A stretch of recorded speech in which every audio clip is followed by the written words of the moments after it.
il y a une dizaine d'années, en pleine nature, près de la commune de Beuzec, c'est dans le Finistère, pour construire des maisons incroyables, des maisons rondes, en terre, en paille, en chanvre et en chaux.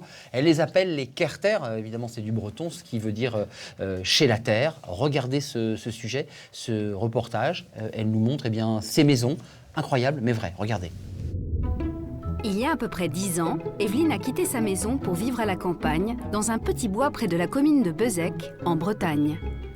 Pour accéder à l'univers étrange d'Evelyne, il faut s'enfoncer dans la nature.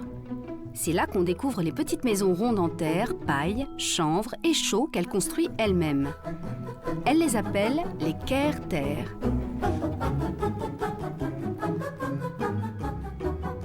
Ce jour-là, Evelyne, aidée d'Alexandra, une amie, reprend le chantier d'une nouvelle petite maison en sable chaud et chanvre. Donc le principe, c'est de prendre les choses le plus proche possible. Donc là, on a du sable qui est à peu près à 30 mètres. Et donc on prend le sable le plus proche possible et on le transporte sur le chantier. Et donc avec sable, chaud et chanvre, on va faire une maison. Voilà. On appelle ça la bétonnière avec les copains, c'est-à-dire qu'on tourne à droite, on tourne à gauche. Moi, je lui renvoie, elle me renvoie, elle vas-y, hop. Je crois qu'il y en a encore au fond. Ça peut être des fibres extrêmement longues, donc voilà, on peut utiliser comme ça des longues bandes. Ça permet d'armer. Voilà, au lieu d'armer avec du métal, on arme avec du chanvre. Le chanvre et la chaux, plus ça vieillit, plus ça carbonate. Donc il y a un effet de retour à la pierre. Donc là, on va démarrer un chantier de mur. Donc tout simplement comme ça. Là, il y a la petite aération qui va être intégrée. Pour l'instant, on fait la base et après, il y aura un revêtement dessus où on peut faire tout ce qu'on veut. Des belles formes, quoi.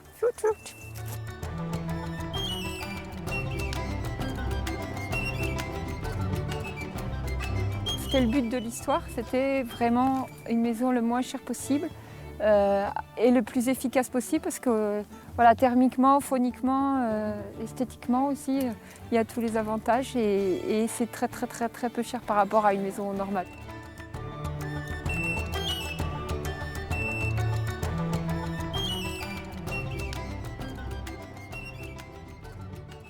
Mètres du chantier, une autre petite habitation achevée depuis peu attend les visiteurs amateurs de sensations douces. Donc ça, c'est la dernière née des sculptures logis, chanvre, Kerter. Donc j'ai utilisé le chanvre pour faire des formes. Voilà, il suffit d'écouter un peu les plantes. Pour cette amoureuse de la nature, l'important c'est de jouer avec les éléments naturels, même de les inviter à l'intérieur de l'habitat. Donc c'est des maisons sculptées avec la nature, quoi. Il n'y a pas de structure, il n'y a pas d'armature, il n'y a pas de poutre. C'est une maison à zéro bois. Et puis il y a l'innovation de la dernière née, là, c'est une bulle à l'envers. Le chanvre, il reçoit la chaleur de la loupe avec l'eau dans la bulle. Ça fait des arcs-en-ciel, ça fait de la lumière incroyable et surtout ça chauffe le mur. Et le chanvre, il a cette capacité de rendre la chaleur le soir. Donc c'est une grosse thermos qui restitue la chaleur le soir, quoi. Donc là, on a le soleil, on a le mouvement du vent, on a la pluie qui est tombée dans la bulle et qui nous fait des arcs-en-ciel, on a la terre, on a le feu, on a les plantes qui nous ont donné la maison, on a la chaux qui est un matériau qui est dans la nature aussi et qui est pas trafiqué non plus. En fait, c'est vraiment pas repousser la nature, mais pouvoir vivre avec et vraiment avoir le bienfait de tous les éléments qui nous entourent en les voyant vraiment et en s'intégrant. Hormis leur qualité écologique et leur faible coût, les maisons sculptures d'Evelyne sont avant tout une démarche artistique et profondément poétique. Maison sculpture parce que pour moi, la maison, c'est vraiment la faire avec ses mains. Et justement, comme ça, c'est presque de la pâte à modeler. L'idée, c'est de refaire des formes plus organiques, plus rondes, voilà, que le carré passe un petit peu de mode. Donc, il y a toutes ces formes où vraiment on est avec la plante. Là-dessous, il y a un grand morceau de chanvre.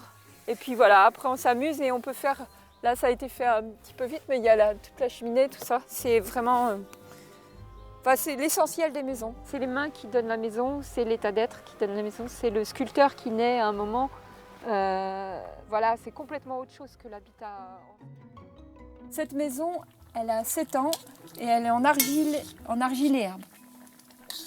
Et elle a fait ses preuves parce qu'avec la pluie qu'il y a eu cet hiver, eh ben, elle est toujours là.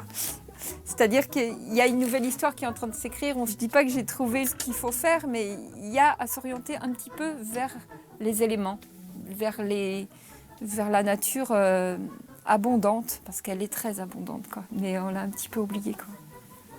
Voilà. Accessibles à tous, les petites maisons rondes d'Evelyne attirent de plus en plus d'urbains en mal de nature, désireux de dormir sur la peau de la terre. Généreuse, Evelyne donne même des formations pour apprendre à construire sa propre carter.